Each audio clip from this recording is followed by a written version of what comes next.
The first thing you are aware of is not a sound, but a smell. It is a cloying, heavy mixture that has become the very air you breathe: stale wine, sweat, expensive olive oil used for purposes other than cooking, and the sharp, metallic tang of fear. It clings to the rough wool of the thin blanket covering you, to your skin, to the very stones of this windowless chamber. You are not waking from sleep. Sleep is a luxury you no longer remember. You are emerging from a state of managed stupor, a place your mind retreats to when the body can endure no more. A dull, throbbing ache radiates from your temples, a familiar echo of last night's symposium, or rather, the private, ugly after-party that followed. Your limbs are heavy, bruised. A raw friction burn chafes your wrist where a guest, laughing, held you down a little too long. You lie on a thin straw pallet on the cold floor. The chamber is small, barely large enough for you and the 3 other boys who share this fate. It is a cella, a cell, nestled deep within the bowels of the domus, the grand Roman house that is your world and your prison. The stone walls are thick, designed to muffle the sounds from the master's parties, and, as you learned with sickening speed, to muffle your own cries. A groan comes from the pallet next to you. It is Philemon, the youngest, barely 13. His face, even in the gloom, is pale and etched with a terror that has become permanent. He arrived only 2 months ago, and the light in his eyes is already dying. You force yourself to sit up. Every muscle screams in protest. You are a youth, though you've stopped counting the birthdays. Time flows differently when you are property. You are what they call a puer delicatus, a delicate boy, a living ornament purchased for your pleasing features and the services you can be forced to render. Your beauty, once a simple fact of your existence, is now your curse. The heavy thud of footsteps echoes in the corridor outside. It's a sound that makes your stomach clench into a tight, cold knot. It is the sound of Gaius, the overseer, a former soldier, a freedman whose loyalty to the master, Lucius, is matched only by his cruelty. He is a mountain of scarred muscle and cold calculation. The iron bolt on the door scrapes back with a sound like tearing flesh. The door swings open, flooding the small space with the harsh light of a torch. Gaius stands there, his silhouette filling the doorway, his face a mask of casual contempt. "Up, you filthy things." His voice is a low, gravelly rasp. The master has guests for the afternoon bath. He wants you clean and ready. "Especially you," he adds, his gaze fixing on you with an unnerving specificity. "The Senator Lepidus is coming. He remembers you from last time." The words hang in the air, thick and suffocating. He remembers you. A wave of nausea washes over you. You remember Senator Lepidus, too. You remember his soft, damp hands and his breath that smelled of sour wine and garlic. You don't respond. You've learned that silence is the safest answer. You simply begin to move, your body a machine obeying a command it cannot refuse.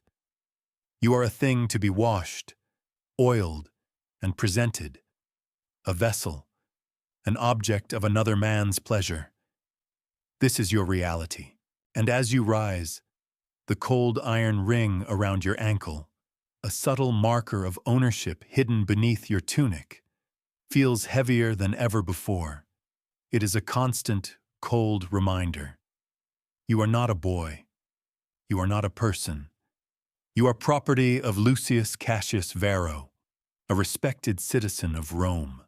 You are in the heart of Rome, the center of the world, the city that births law, philosophy, and legions. From the grand peristyle garden of this very domus, you can sometimes hear the distant roar of the crowds at the Colosseum, or the eloquent speeches of orators in the Forum. This is the civilization that celebrates dignitas, dignity, and virtue's manly virtue. It produces men who write epic poetry about honor and gods, who debate the nature of justice, and who build monuments that will stand for 1,000 years. But you are the secret that makes it all possible. You are the human currency spent in the back rooms, the silent, suffering foundation upon which their glorious civilization is built. The leisure that allows your master to discuss philosophy is bought with the sweat of 100 slaves in his fields. His opulent banquets are prepared by hands that will never taste such fine food, and his most private, depraved appetites are fed by the systematic destruction of youths like you. They consume the vulnerable, discard their humanity, and call it culture. Have you ever considered the true shadow cast by the great monuments we admire? What thoughts stir in you now as we pull back this gilded curtain of history? The air here is thick with unspoken despair. Your story is not one of adventure or romance. It is a slow, grinding descent into a state of living death. It is a testament to the quiet horror that thrives in the heart of power, the casual brutality that becomes routine. It is a study in powerlessness, a haunting melody played on the strings of a broken soul. We will not look away from the ugliness, for in that ugliness lies a truth more profound and disturbing than any fiction. This is the price of empire, paid in flesh and spirit. Before the cloying smell of the domus, there was the scent of dry earth, of olive trees baking in the Italian sun, of goat's milk and rough, homespun wool.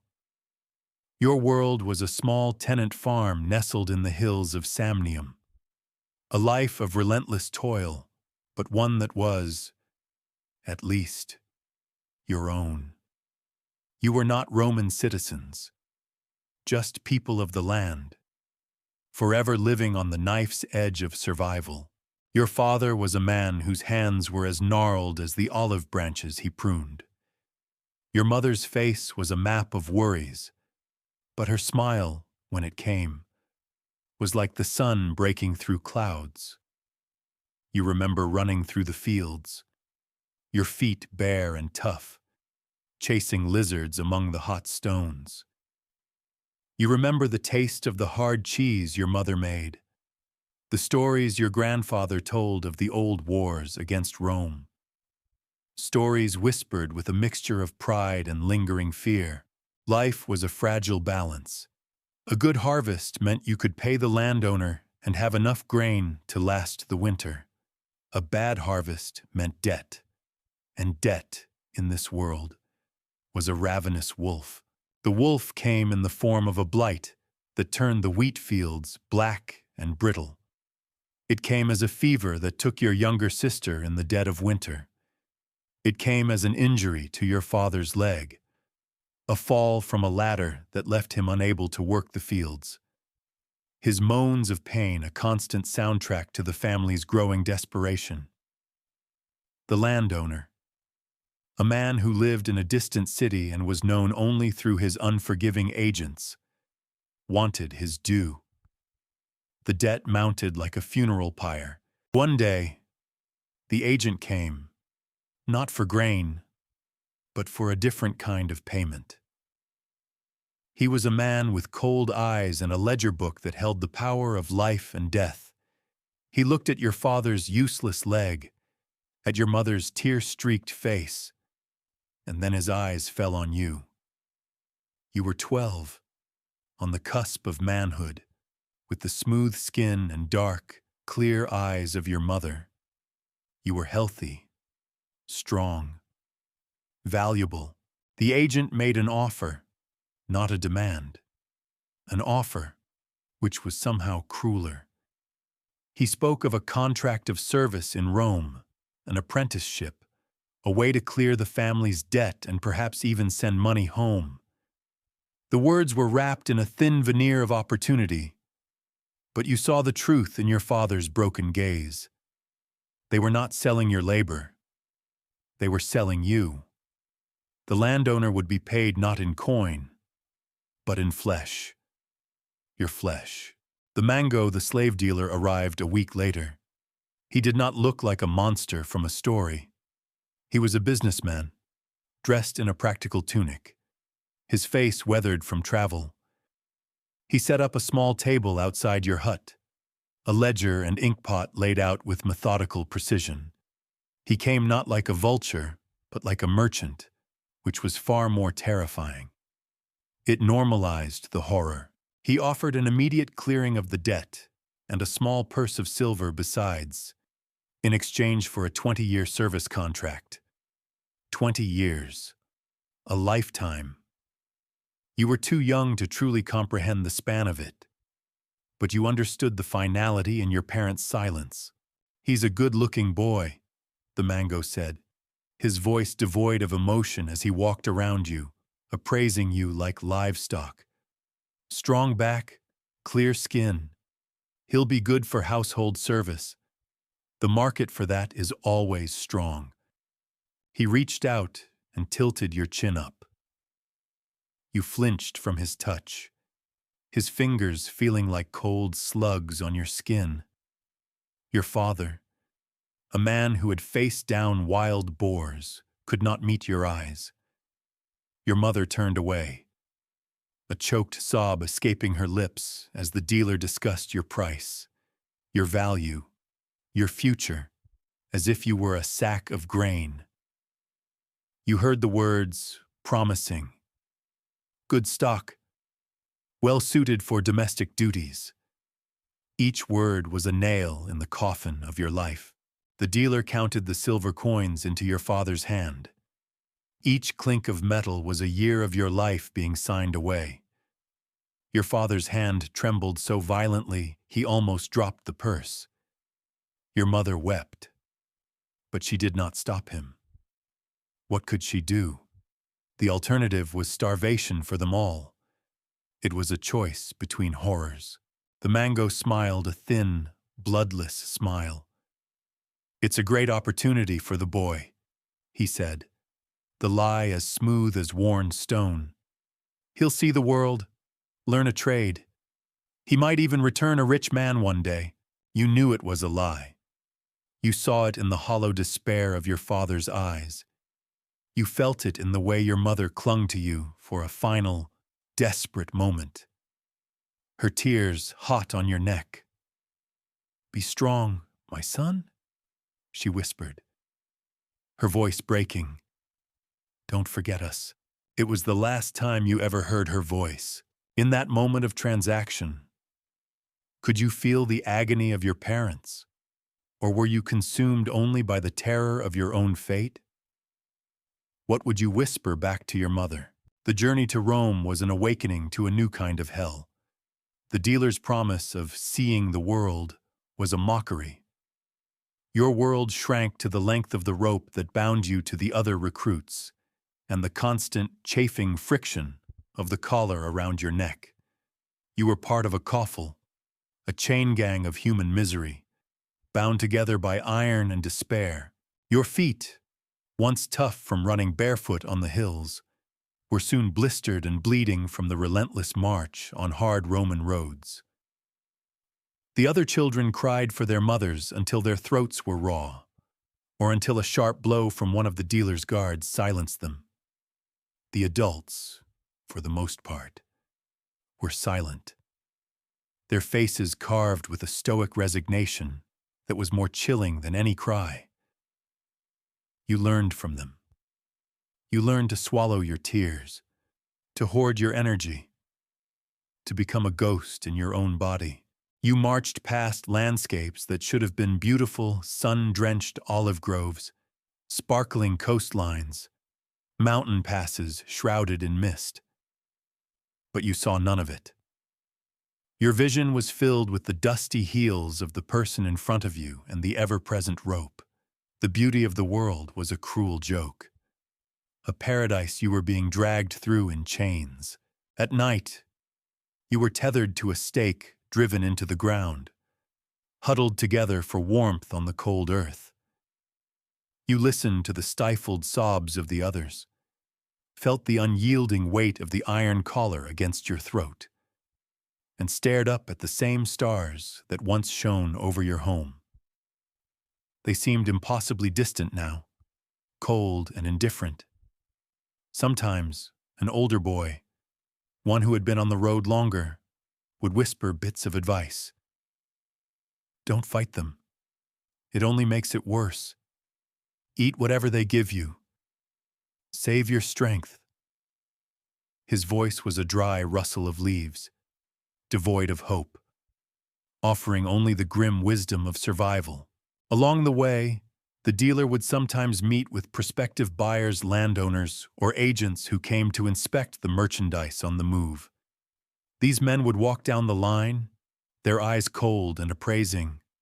They'd force your mouth open to check your teeth, squeeze your arms to gauge your muscle. The first time it happened, you felt a surge of defiant rage. The second time, only a cold, sickening shame. By the third time, you felt almost nothing. You were learning to dissociate, to send your mind somewhere else while your body was prodded and assessed. What was the worst part of this journey for you? Share a moment where you felt all hope was truly lost. If the journey was hell, the slave market in Rome was its seething, chaotic heart. It was an assault on every sense. The roar of 1,000 conversations, the haggling of buyers, the weeping of the newly captured, the sharp commands of the dealers, it all merged into a disorienting wall of sound. The air was thick with the stench of unwashed bodies, of fierce sweat and urine, overlaid with the perfumes of the wealthy buyers, a combination that made your stomach churn. You were stripped to a loincloth, oiled to make your skin gleam, and forced to stand on a small wooden platform. Around you were hundreds of others, men, women, and children, all reduced to the same state of terrified exposure. Strong Gallic men destined for the quarries stood next to broken-spirited Greeks who would become tutors. Young mothers tried to quiet their crying babies, knowing they would likely be sold separately. Old men and women, their value measured in the few years of labor left in them, stared blankly into the distance. The buyers circled like sharks. You learned to categorize them. The farmers and mine owners looked for brute strength, their hands rough, their gazes practical. The men looking for domestic servants were fussier, checking for clear eyes and an obedient demeanor. And then there was the third kind, the ones that made your skin crawl. They were the men from the great houses, dressed in fine linen and silk, their fingers glittering with rings. They weren't looking for labor. They were looking for beauty. They were looking for you. Their eyes lingered, filled with a possessive, predatory light. They were shopping for pleasure, for status, for a beautiful new toy to display at their parties. One such man, soft and plump, with a cruel twist to his mouth, stopped before your platform. He ran a finger down your arm, a gesture of ownership that made you want to vomit. He was not just buying a slave, he was buying the right to do whatever he wanted to another human being. The utter, absolute powerlessness of your situation was a physical weight, crushing the air from your lungs. You stood there, numb, a piece of merchandise waiting to be priced, sold, and used. In this moment of complete and utter degradation, with your humanity stripped bare for all to see, what held you together? What did you feel, standing in that horrifying place? The chaos of the open market fades to a terrifyingly intimate focus. You are no longer on the main block, but have been led to a quieter, covered section of the statarium. the place reserved for high-value sales. Here, the merchandise is presented with more care because the buyers are more discerning. You have been washed again, your skin scrubbed raw until it shines, your hair combed and scented with a cheap floral water that does little to mask the underlying odor of despair. You are positioned with a few other youths, all chosen for domestic service, all with the same hollow, terrified eyes. A preco, an auctioneer with a booming voice and restless eyes, steps up beside you. He doesn't shout as he did for the field hands and quarry workers. His tone is more refined, like a wine merchant describing a rare vintage. And here, noble gentlemen. He begins, his hand gesturing towards you. A fine specimen from the Samnite Hills. Observe the clear skin, the strong limbs. Barely 13 years of age, yet sturdy, biddable, I am assured, and quick to learn. He pauses, leaning in towards the small crowd of wealthy men. A truly exquisite addition to a discerning household. What am I bid for this piece? Shall we start at 5,000 sesterces? The bidding begins. The numbers are meaningless to you. They are abstract sounds. But you understand that each rising bid is another link in the chain being forged around your soul. You stand perfectly still, a lesson learned through pain on the journey here. You try to make yourself disappear, to retreat into that quiet, numb place in your mind. But you can't. You feel their eyes on you crawling over your skin, assessing, pricing. One man, a senator by his purple-striped toga, has his own physician step forward to check your teeth and peer into your eyes. You are no longer a boy. You are an investment, a commodity, a thing to be examined for defects before purchase. The price climbs higher. A hush falls as two men remain. One is the senator. The other is the plump, soft man you noticed earlier, dressed in a tunic of rich Tyrian purple silk that must have cost more than your family's farm was ever worth. This is Lucius Cassius Varro. He doesn't inspect you. He doesn't need to. He just watches, a faint, knowing smile on his lips. 10,000, the senator says, his voice clipped. Lucius laughs softly. 15, he says, without even looking at his rival. His eyes are fixed on you. And in that gaze, you feel the transaction complete itself before any money has changed hands. It is a look of absolute, unassailable ownership. It is not cruel, not angry. It is something far worse, the look of a man gazing upon a beautiful vase he has just decided to purchase. It is the look of possession. The senator scoffs and steps back, defeated. The auctioneer bangs a small wooden gavel. Sold to the esteemed Lucius Cassius Varro, and just like that, your life has a new owner. The journey from the market to the domus is a blur. You are led through the chaotic, noisy streets of Rome by two of Lucius's household slaves. They do not speak to you. They do not even look at you. They are simply functionaries. Their faces blank masks. You pass through a massive carved wooden door into a world of shocking opulence. The house is larger than your entire village. You step into the fosses, the entryway, where a mosaic of a chained dog on the floor snarls with the words, "Cave canem, beware of the dog." The irony is a physical blow. You are led into the atrium, a vast central hall open to the sky. Rainwater from a square opening in the roof, the compluvium drips into a shallow marble pool below. The impluvium. The sound echoes in the cavernous space. The walls are covered in breathtaking frescoes, gods and mortals in scenes of love and violence, nymphs fleeing from satyrs, the hunter Actaeon being torn apart by his own hounds after seeing the goddess Diana naked. They are stories of power, of transformation, of divine cruelty. You feel a cold dread creep up your spine. This is the art your new master chooses to live with. Servants hurry through the space, their movements swift, silent, and anxious. You notice with a jolt that many of them are young men like yourself. Some are pouring wine, others carrying trays of food, some merely standing at attention, their beauty a part of the decor.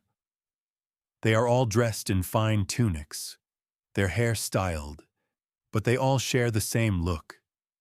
It is a look you are coming to know intimately, a deep soul weariness, a resigned despair that lies just beneath the surface of perfect obedience. You look at their faces and see your own future reflected back. This is not a home, it is a collection. And you are the newest acquisition. You are not taken to the master. You are taken to the man who manages the master's property, his human property.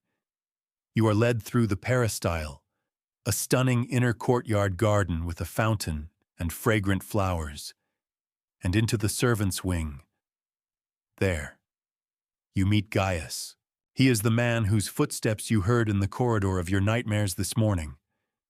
Though you did not know his name then, he is the overseer, a freedman who earned his liberty and his position through 2 decades of unwavering, brutal loyalty to Lucius. Having been a slave himself, he knows every trick, every flicker of defiance, every secret hope, and he knows how to crush them. He is tall and whip-thin, with the scarred knuckles of a former legionary, and eyes as cold and gray as a winter sea.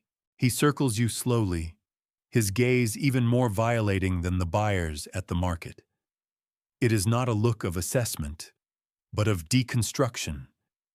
He is looking for your weaknesses, for the fault lines in your spirit that he can exploit. So, he says, his voice a low rasp. This is the new toy. Cost the master a fortune. You'd better be worth it. He stops in front of you, his face uncomfortably close.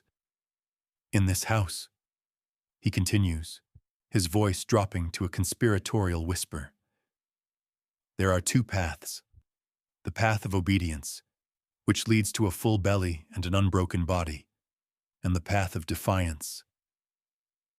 He smiles, but it is a terrifying thing, a mere baring of teeth. I enjoy it when boys choose the second path. It gives me something to do. To punctuate his point, he turns and strikes a passing kitchen boy across the face with the back of his hand for some unseen infraction. The boy stumbles, recovers, murmurs, "My apologies, Gaius," and hurries on, a bright red welt already rising on his cheek. He does not cry. He does not even flinch. Gaius turns back to you. Do you understand? You can only nod, your throat too tight to speak. You understand perfectly. He is not just an overseer. He is the architect of your breaking. Gaius leads you to a small, windowless room where he outlines the new laws of your universe. They are simple, absolute, and designed to erase you. You will wake before dawn, he begins, ticking the points off on his fingers. You will eat twice a day, pulse for breakfast, bread and olives for the evening meal. If you are lucky, you will be issued 1 clean tunic a week. He paces as he speaks, his every movement radiating a coiled energy. You will bathe when ordered. You will sleep when ordered. You will speak only when a free person speaks to you first. You will not look a free person directly in the eye. It is an insolence I will not tolerate. You will keep your eyes on the floor, where they belong.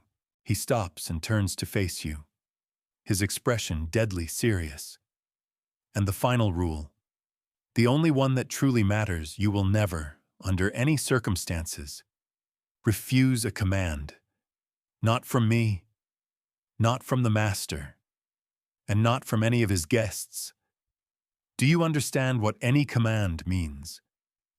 Boy, you stare at the floor, your heart hammering against your ribs. You don't answer. He laughs, a short, ugly sound. No, I don't suppose you do. Not yet. He leans in again, his breath foul. You are here to serve. You will pour wine. You will clean chambers. You will massage tired shoulders. And when the master or his guests require entertainment, you will provide it. He savors the word entertainment, rolling it around his tongue like a fine wine. The precise nature of that entertainment, he says with that same cruel, knowing smile, will become abundantly clear in due time. Now get to your quarters.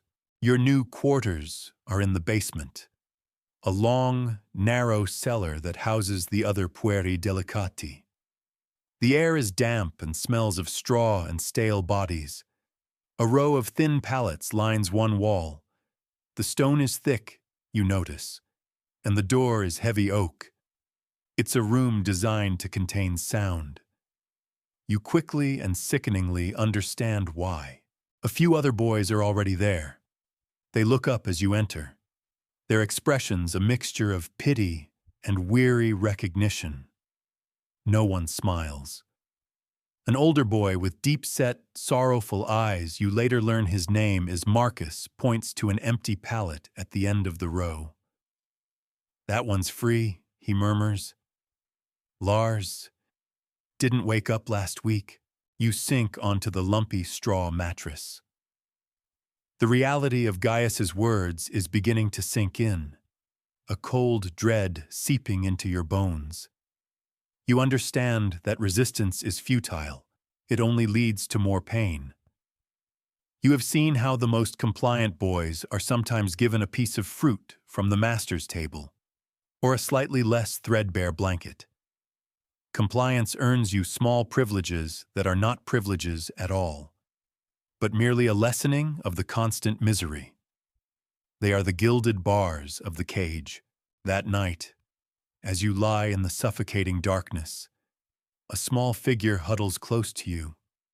It is Philemon, the boy you saw this morning, the one with the haunted eyes.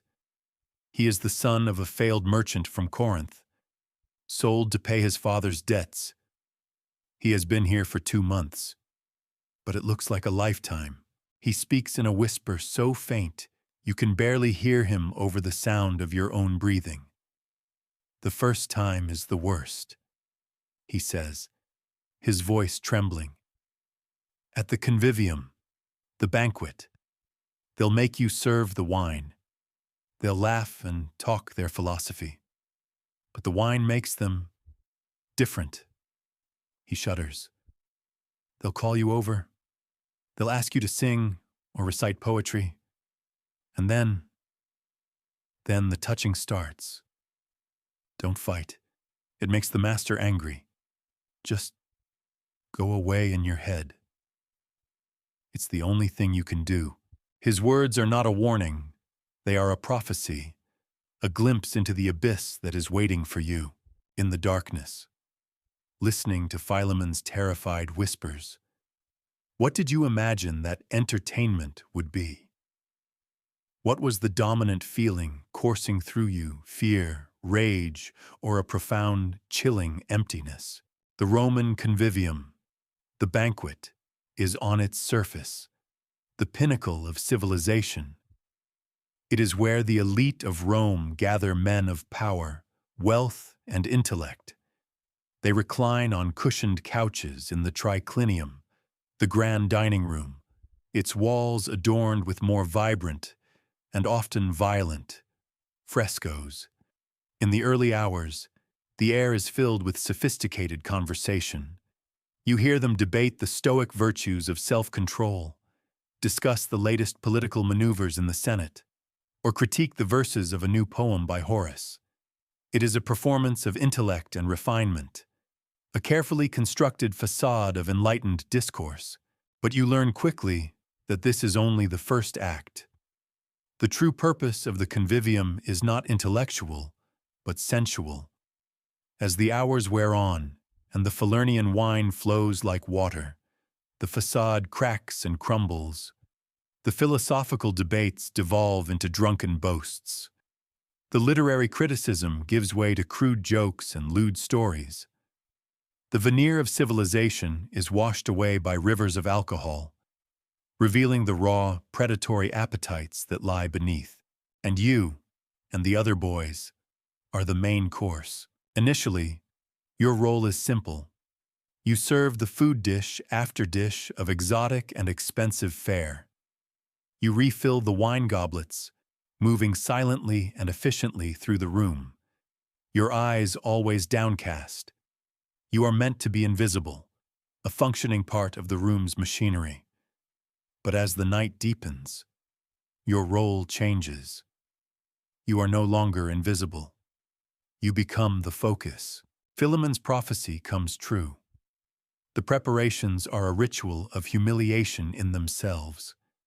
You are bathed and oiled by older slaves, your body scrubbed and perfumed as if you were a sacrificial animal.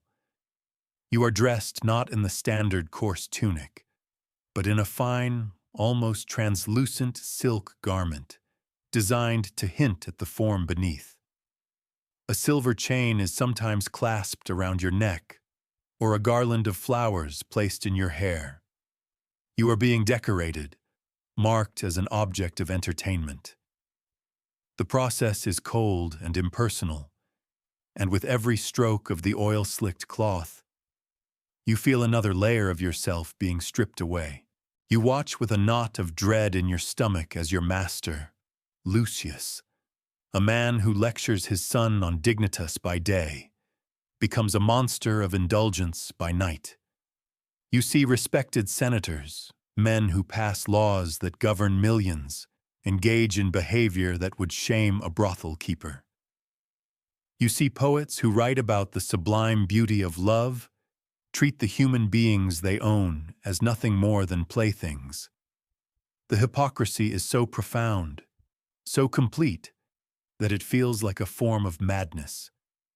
One night, a famous historian, after forcing a weeping boy to perform a degrading act for the amusement of the table, turns to his companions and says, "You see, even in our leisure, we Romans display our natural command. It is the order of things. The boy's silent tears are simply part of the order, a guest.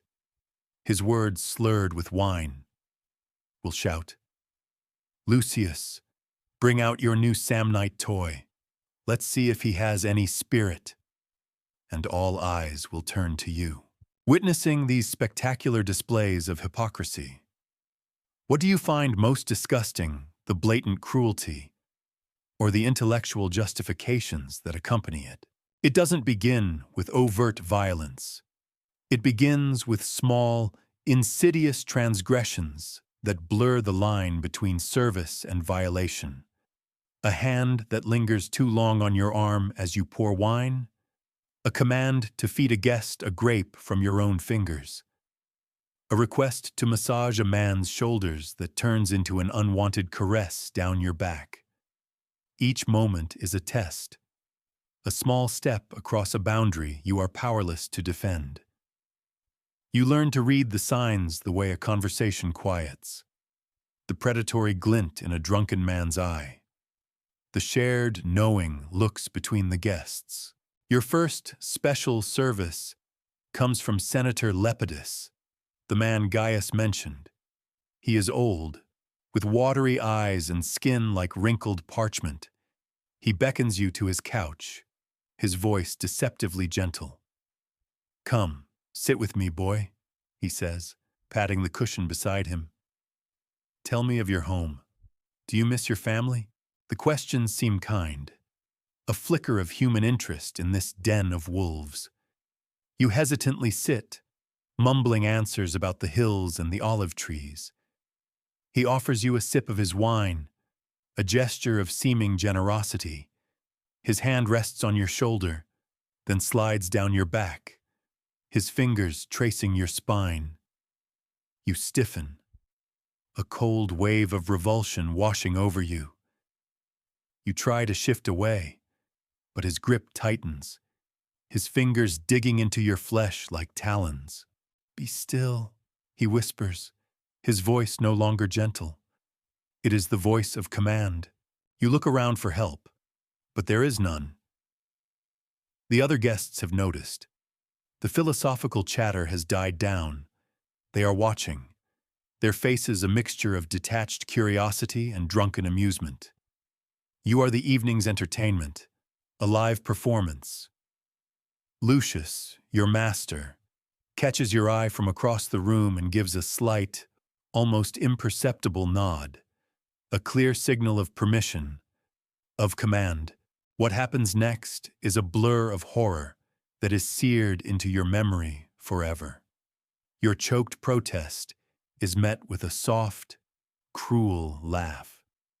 Your struggle is answered by the tightening of his grip, his surprising strength pinning you against the couch.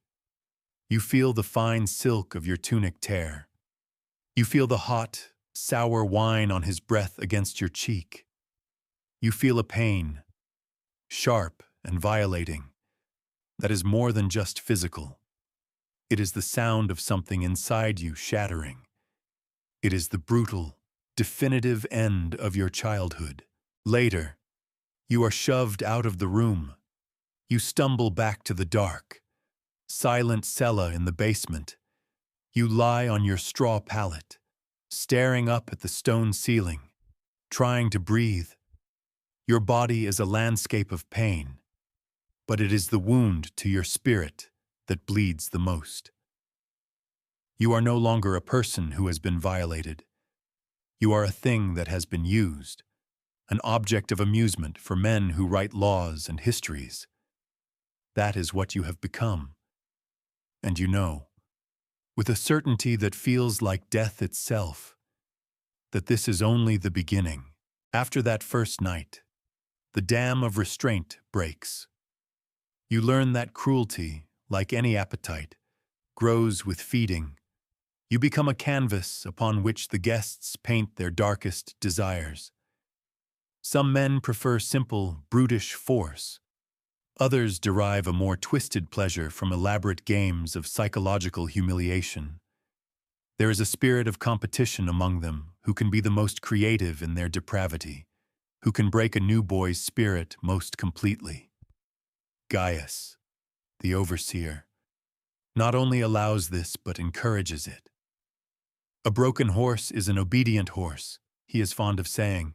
The violence diversifies. It is not just the violations in the triclinium. It is the casual slap for a spilled drop of wine, the flogging for a moment of perceived insolence, the deliberate emotional starvation. It is being forced to stand at attention for hours, or being made to participate in bizarre and degrading tableaus for the guests' amusement, posing as a captured barbarian or a character from a lewd myth. There is a grim hierarchy of abuse. The newest boys, the fresh meat, bear the brunt of the worst treatment. Those who survive long enough, who become utterly compliant, might be promoted to less visible roles, perhaps as a personal valet or a kitchen hand. But this promotion is not a reward. It is the final price of survival, purchased with the complete and utter surrender of one's soul. It requires you to participate in your own dehumanization. Resistance is met with swift and terrible punishment, designed as a lesson for all. You watch as Marcus, the boy with the sorrowful eyes, makes a desperate attempt to escape. He is caught within a day. He is dragged back and flogged in the peristyle in front of all the other slaves. His screams echo off the beautiful marble columns. He is left tied to the post for a full day under the hot sun as a warning, and for weeks afterward, he walks with a limp that never truly heals. Gaius stands over him, his voice calm and cold. Look well, all of you. This is the price of defiance. This is the fate of property that forgets its place. You see other forms of resistance. Some boys simply retreat so far into themselves that they become walking ghosts, their bodies performing tasks while their minds are gone. Others die. They succumb to infected wounds, to sickness, or to a pure, profound despair that simply wills the body to stop. Death becomes a form of escape, a release. You see a boy from Gaul, no older than Philemon, simply stop eating. He withers away over the course of a month, his defiance silent and absolute. Gaius has him beaten, but he does not relent. One morning, he is simply a cold, still form on his palate. Gaius shows no emotion. Useless, he mutters, kicking the body. Get rid of it. There are always more at the market. His words are the coldest truth of all. You are replaceable. A constant supply of fresh bodies, fresh beauty, and fresh innocence is always available to be fed into the grinding machine of your master's house. Physical pain is a fire that eventually burns down to embers. But isolation is a cold, creeping water that seeps into the foundations of your soul and rots it from within. It is the most effective weapon in your master's arsenal, and it is wielded against you every moment of every day. You are severed from everyone you ever knew. The faces of your parents have begun to blur in your memory, their voices fading into the mists of a life that feels like it belonged to someone else. You try to conjure the image of your mother's smile, but it is fleeting, replaced by the leering face of a drunken dinner guest. You are an island in a sea of strangers, and the tide is rising. You are surrounded by others who share your fate. But this is not a comfort. It is a hall of mirrors, each reflecting your own powerlessness back at you. The other boys, Marcus, Philemon, the silent Gauls can offer a shared glance of understanding, a fleeting moment of commiseration in the dark of the cella. But they cannot protect you. They are drowning alongside you. To truly connect with them, to form a bond of hope, would be an act of rebellion too dangerous to contemplate. It would be an anchor of shared humanity in a place designed to make you forget you are human. So a new kind of silence begins to grow. Not just the silence of obedience, but an internal silence. The words of your native Samnite tongue feel foreign on your tongue now, ghosts of a dead language. You are punished for speaking it. You think in Latin, the language of your captors. You dream in Latin. The landscape of your mind is being conquered, colonized, and reshaped until nothing of your original self remains. This profound, unending loneliness is not an accident of your condition. It is the very architecture of your imprisonment. Your body learns to live in a state of constant, low-grade terror. This is because there are no reliable patterns to your suffering. You never know when you will be summoned, or for what purpose. You never know which guest will take a sudden, violent interest in you. You never know what minor, unknowable infraction will result in a blow from Gaius, an act that earned a nod of approval one day, perhaps anticipating the master's need for a fresh wine goblet, might earn you a sharp slap the next for being presumptuous. A moment of hesitation could be punished as defiance. A quick response could be punished as eagerness. The rules are arbitrary, shifting with the drunken whims of your abusers. This constant, nerve-shredding uncertainty is a form of torture more effective than any whip. It short-circuits your ability to think, to plan, to resist. It reduces you to a creature of pure, quivering reaction. You learn to sleep with one ear open, listening to the sounds of the domus, every footstep in the corridor, every burst of laughter from the triclinium. Every raised voice sends a jolt of adrenaline through you. Is it for me? Is it my turn? There is no safety, no respite. Even in the brief, exhausted hours of darkness in the cella, your mind does not rest. Your dreams are fraught with anxiety, filled with faceless men and endless corridors. This chronic dread erodes your spirit like dripping water on stone. It is impossible to maintain any sense of self, any core of defiance, when your entire being is focused on simply surviving the next 5 minutes without attracting negative attention. You become a master reader of moods, a student of the subtle tells of men deep in their cups. You learn the shape of their cruelty, the cadence of their rage. It is a full-time occupation, this tightrope walk over an abyss of pain, and it leaves no room for anything else. The most insidious technique, the one that completes the demolition of your soul, is the systematic destruction of your identity. It is a quiet, methodical process.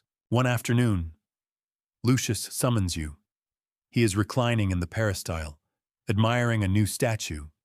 He looks at you for a long moment, a thoughtful, appraising expression on his face. Your name, he says. It is rustic, uncouth. He waves a dismissive hand. From now on, your name is Lysis. It has a more Hellenic grace. Don't you think? And just like that, the name your parents gave you, the sound that connected you to your lineage and your home, is gone. It is forbidden. If you fail to respond to Lysis, you are beaten. The boy you were is now officially dead, replaced by a new creation, a Lysis who belongs to Lucius. This is only the beginning. You are forbidden from whispering the names of your old gods. You are taught to offer pinches of incense to the lairs and penates of the household, the spirits that guard the family that enslaves you. You are forced to wear their clothes, eat their food, and adopt their mannerisms. Slowly, meticulously, they sand away every rough edge of your former self, polishing you into a smooth, compliant surface that reflects only their own desires. One day, while cleaning a bronze shield that hangs in the atrium, you catch a glimpse of your own reflection. You see a pale, slender youth with large, haunted eyes. His hair is styled in the Roman fashion. He wears a fine tunic. He looks like a stranger. The face of the boy who chased lizards in the sun-scorched hills of Samnium is nowhere to be found. A wave of vertigo washes over you. Who is that person? The connection between the mind that is thinking and the body that is reflected has been stretched to the breaking point. You are a ghost inhabiting another's skin. You are Lysis, and you have no idea who that is. In the moment they stole your name, did you feel a part of your soul vanish with it? Share your feelings about this profound and deliberate loss of self. As you become a fixture in the house, a silent, compliant ghost, you cease to be a person to the guests and become part of the furniture. This invisibility grants you a terrifying clarity.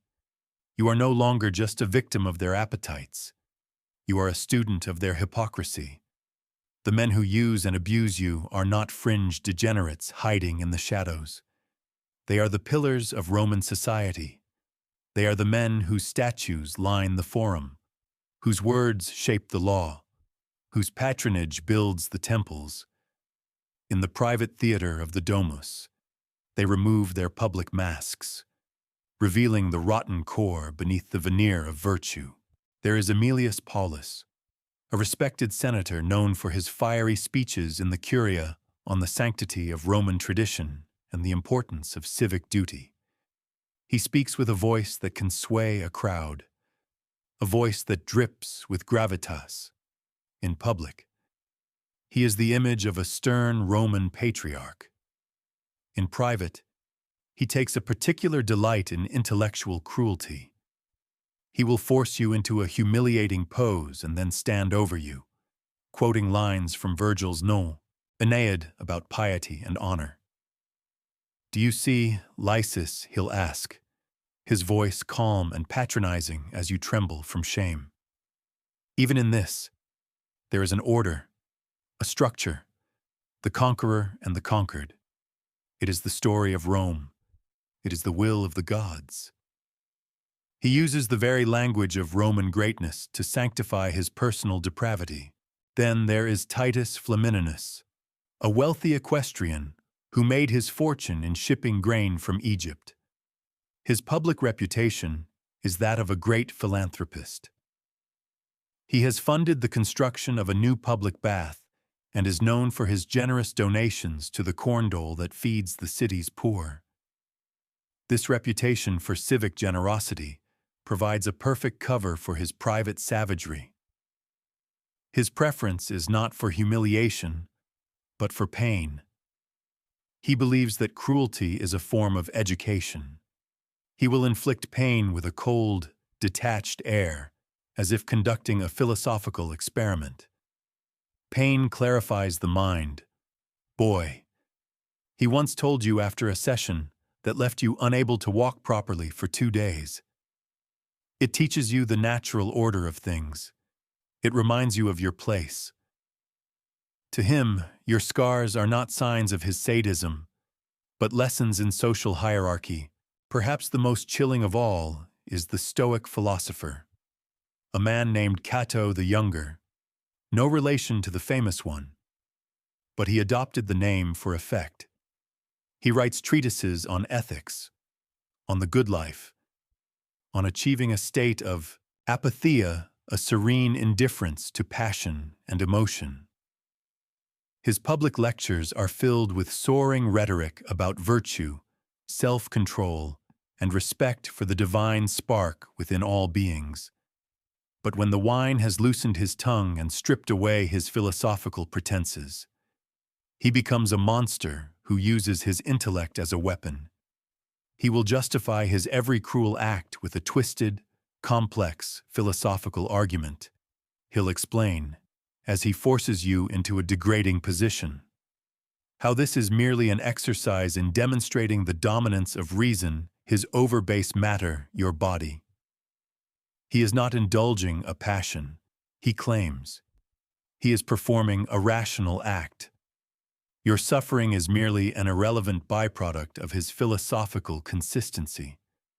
His is the most terrifying hypocrisy of all, for it is a self-aware, intellectually justified evil. These men, the senator, the philanthropist, the philosopher, do not see any contradiction in their behavior. They are able to hold 2 sets of ethics in their minds without the slightest cognitive dissonance. This is because, in their world, you are not a human being. You belong to a different moral category. The virtues they espouse, justice, mercy, fairness, honor, are for interactions between Roman citizens. They are the rules of a club to which you will never belong. You are not a citizen. You are, res, a thing, a piece of property. The moral obligations a man has to his friend or his neighbor do not apply to his horse, his table, or his slave. Thus, Lucius can be a loving father, a loyal friend, and a respected patron, and still be a monster to you without feeling a shred of inconsistency. This moral blindness is not a personal failing. It is the bedrock of the society. The entire magnificent edifice of Rome, its legions, its aqueducts, its law, its art is built upon the foundation of slave labor. The leisure-time otium that allows men like Cato to write about virtue is made possible only by the unceasing, uncompensated toil of millions who have no rights and no voice. Your suffering, therefore, is not an unfortunate byproduct of the system. It is the fuel that runs the engine. The brutalization of bodies like yours in the triclinium is not a contradiction of the high-minded philosophy discussed there. It is its necessary precondition. They are two sides of the same debased coin. The civilization that produced the pantheon and the poetry of Virgil also normalized the complete and systematic dehumanization of entire classes of people. It is not a paradox. It is the plan. When you stood in the shadows, listening to these men debate the nature of justice and virtue, while your body was a living testament to their absolute cruelty, what thoughts formed in your mind, what emotion, if any, could still manage to rise from the ashes of your soul? Years begin to blur into one long, gray twilight. In this endless dusk, you do not live, you endure. And endurance is a craft you are forced to perfect. You learn the subtle language of survival, a language not of words, but of signs. You can predict a guest's mood by the way he shifts his weight on the couch, or the tightening of the muscles around his jaw. You learn which behaviors earn a moment's peace and which invite pain. It is a constant, exhausting calculus of risk and reward. Your greatest skill, the one that keeps your mind from shattering completely, is the art of psychological absence. You learn to consciously unmoor your mind from your body. As a hand grabs you or a cruel word is spoken, you retreat. You send your consciousness to a small, quiet, dark room deep inside your skull, a place where no one can touch you. Your body becomes a puppet, moving, responding, and enduring on its own, while the part of you that is still you hides, watching the performance from a great and silent distance.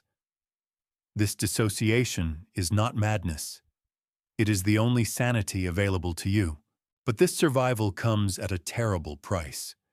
Each time you retreat into that silent room in your mind, you leave your body a little further behind. Each act of compliance, each swallowed sob, reinforces the lesson that you are worthless, powerless, and disposable. The puppet and the puppeteer are both becoming hollow. The memory of the boy who ran laughing through the sun-drenched fields of Samnium becomes a ghost that haunts you. He is a stranger to you now, a figure from a story you can barely believe was your own.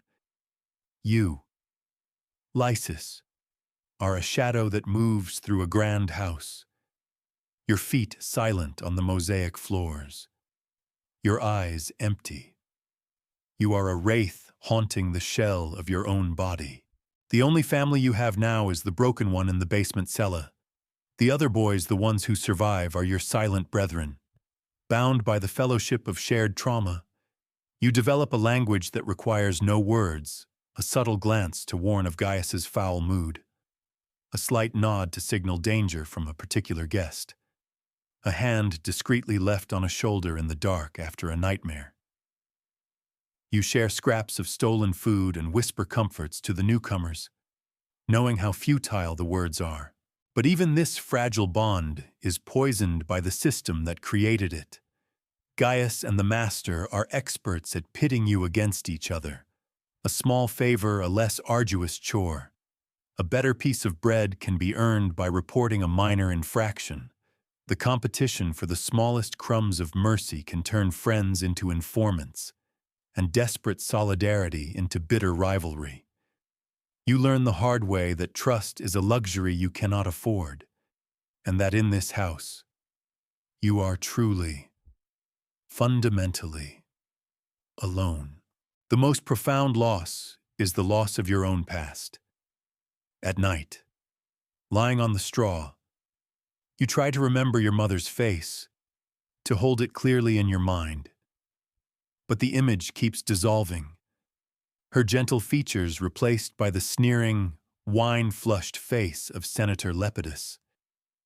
You try to recall the sound of your father's laughter, but it is drowned out by the memory of the cruel chuckles in the triclinium. Your past is no longer a sanctuary. It has become a source of pain, a testament to all you have lost. The abuse is so constant, so random, that your own body feels like a foreign object, a landscape of pain that belongs to others. It is an it, not a me. It is a vessel that endures, while your mind, your soul, floats somewhere above. A detached and weary observer. What memory of your former life, now twisted by the present, haunts you the most in the darkness? What would you give to hold on to it, pure and untainted, for just one more moment? In your third year in the house, something inside you finally breaks for good. The event that triggers it is a grand convivium celebrating a recent military victory in Germania. The house is more crowded than ever, the mood more frenzied, the demands for entertainment more creative in their cruelty. You are brought before a group of drunken young aristocrats, sons of senators, who have invented a game. They call it making the puppet dance. They shout commands, each more degrading than the last, competing to see who can elicit the most entertaining reaction from the master's toy. You perform the acts, your body moving with the detached precision you have cultivated. But as one of them pours wine over your head, laughing as it streams into your eyes, a fundamental wire in your consciousness snaps. The silent observer in the back of your mind, the last bastion of your true self, simply vanishes. The pain, the shame, the rage, it all dissolves into a vast, peaceful emptiness. You stop seeing yourself as a person who is suffering. You accept, on the most profound level, that you are a thing that exists for the entertainment of others. The final thread connecting you to the boy from Samnium severs completely. This psychological death is, in a strange way, a relief. Where there is no hope or dignity left to defend, there can be no more pain. You have become the perfect slave. You anticipate needs before they are spoken. You accept every degradation with a placid, doll-like compliance. You exist in a state of complete, thoughtless, emotionless obedience. Gaius notices the change and rewards it. You are given a slightly better tunic, a small private chamber instead of the communal, cella, and more consistent meals. The other boys look at you with a mixture of envy for your comforts and horror for what you have become. They see in your empty eyes the price of that comfort, the complete and utter annihilation of the soul. In your new state of psychological paralysis, a strange, cold awareness persists. You observe the rhythms of the household with the detached interest of a scholar studying insects. You see the predictable cycles of violence and indulgence among the guests. You begin to understand the cold economics of suffering that keeps the entire system running smoothly. The house of Lucius Cassius Varro runs on a constant supply of fresh innocence. The beautiful boys rarely last more than a few years before they are broken into uselessness, or simply age beyond the master's specific tastes. Some die from disease or their injuries. Many others, once their beauty fades, are sold off cheaply to harsher lives in the quarries, the galleys, or the mines. Some simply vanish one night, their fates unrecorded and unmourned. As the years pass, you are no longer the new toy. Your youth hardens into a gaunt, weary stillness, because you are now so perfectly broken and compliant. Gaius begins to use you. He takes you with him on his trips to the slave market, a living example of what proper training can achieve. The irony is a wound that no longer bleeds. You, the boy who once trembled on the auction block, now stand beside the overseer and help him assess the new merchandise. You look into the terrified faces of new boys ripped from their homes in Gaul Syria or Britannia, and you feel nothing. Gaius asks for your opinion. You give a technical, dispassionate assessment, your voice flat. This one has too much fight in him. He will be difficult to break. That one looks sickly. This third one. This one has the right look. He will provide good service. During one of these visits, you see him. A boy from the Italian hills, just as you were. He has the same dark hair, the same wide, terrified eyes that are desperately searching for a flicker of kindness in the crowd. And as you look at him, something deep inside the frozen sea of your consciousness cracks. A memory, unbidden and sharper than any you've had in a decade, floods you. The smell of your mother's bread baking, the sound of your father's laugh, the feeling of the wind on your face as you ran through the high grass. The sensation is so overwhelming, so painful, that you physically stagger. Gaius grabs your arm. "Are you ill?" he snarls. You shake your head, mumbling an excuse, but it is too late.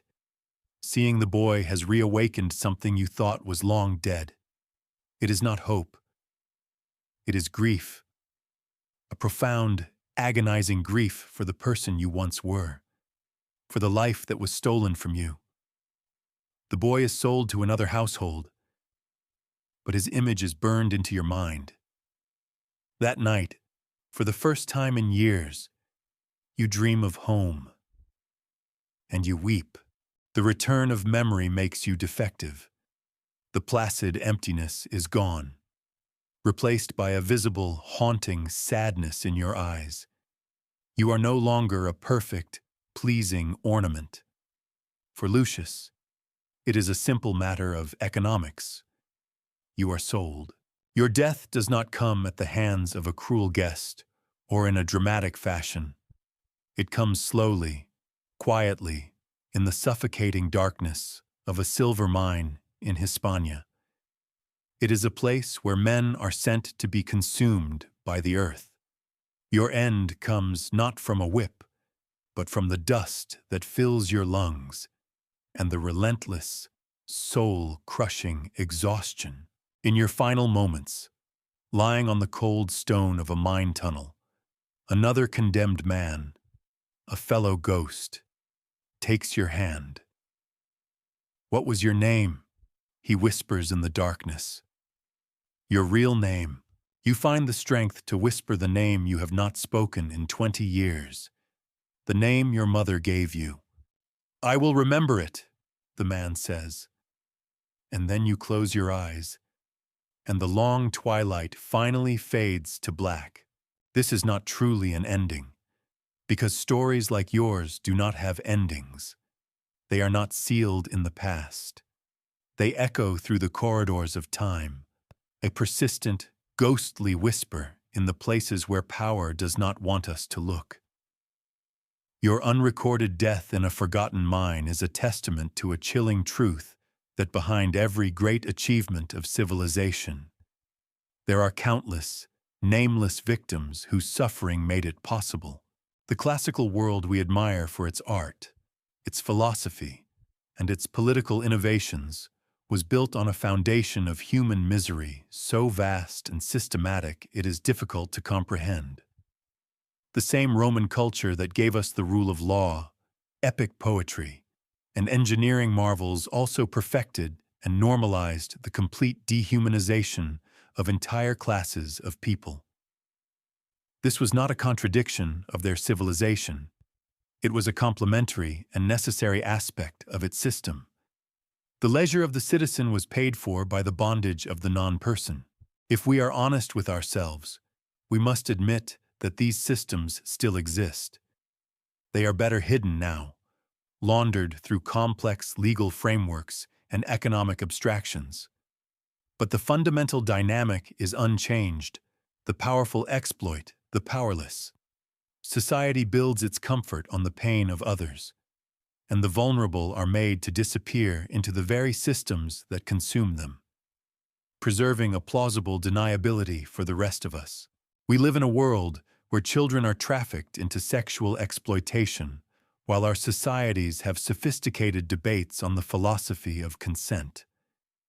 We see pharmaceutical companies knowingly fuel epidemics of addiction while simultaneously funding mental health research.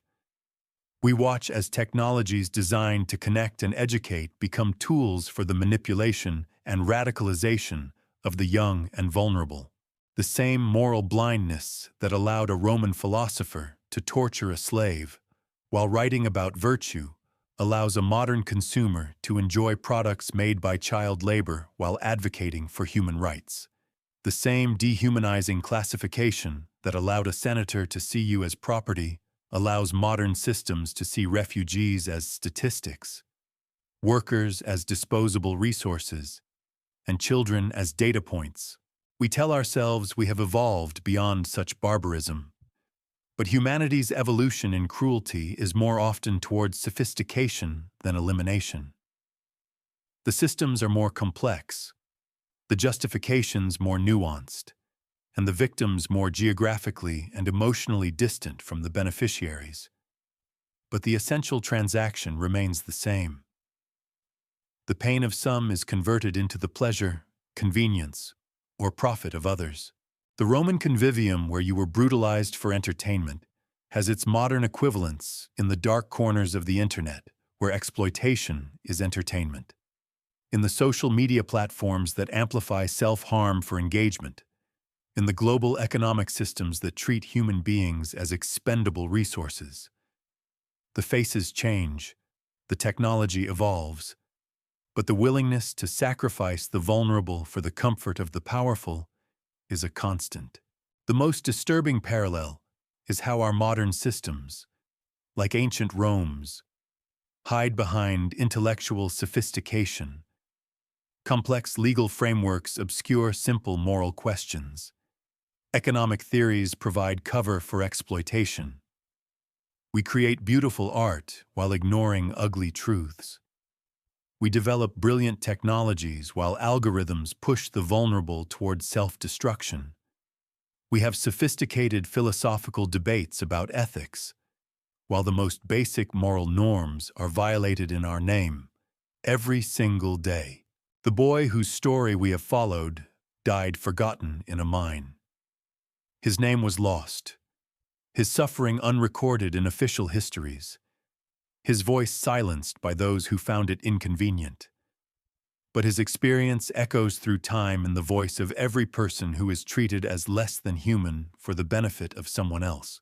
Tonight, somewhere in the world, another child is being sold to pay a family debt. Another youth is being broken by systems designed to exploit their vulnerability. Another victim is discovering that the civilization they were told was built on noble principles is actually founded on carefully concealed cruelty. Their stories are still being written. The question is not whether these things happen, they happen constantly, all around us, hidden by our willingness to look away. The question is whether we will continue the ancient tradition of moral blindness, or whether we will finally dare to admit the price that is always paid for our comfort. A price paid by those who are given no choice. The marble halls of Rome still echo with your silent scream, and in the gleaming cities and complex systems of our own time, ancient horrors wear new faces, but the essential evil remains unchanged.